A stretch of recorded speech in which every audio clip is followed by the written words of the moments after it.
Ready? 5 seconds. Start.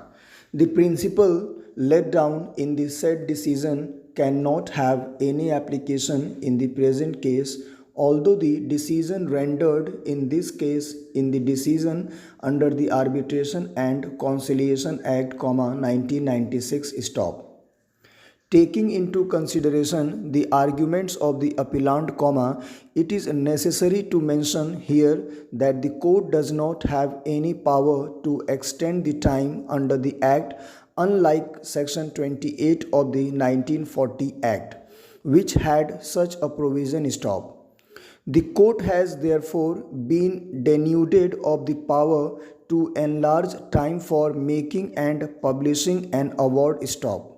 It is true that apparently there is no provision under the Act for the court to fix a time limit for the conclusion of an arbitration proceeding, but the court can opt to do so in the exercise of its inherent power on the application of either party stop, where, however, the arbitration agreement provide the procedure for enlargement of time and the parties have taken recourse to it, and consented to the enlargement of time by the arbitrator, the court cannot exercise its inherent power in extending the time fixed by the parties in the absence of the consent of either of them. Stop. Next para. The counsel for the appellant further contended that the High Court could not have terminated the mandate of the arbitrator stop. With reference to the contention made by the appellant that the arbitrator, having concluded the proceedings, could not be said to have failed to act as to attract the provision of Section 14 of the Act, which will call for termination of the arbitration proceedings stop.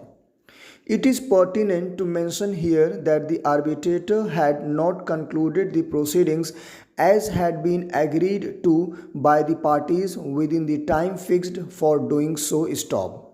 It is an established statement that the said mandate of the arbitrator was terminated only because of the fact that the arbitrator, having failed to conclude his proceedings within time, did not warrant to be continued as an arbitrator in the absence of the consent of both the parties stop. It is clear that the arbitrator had extended the time provided to it without any concrete reasons whatsoever, and thus his mandate was liable to be terminated stop.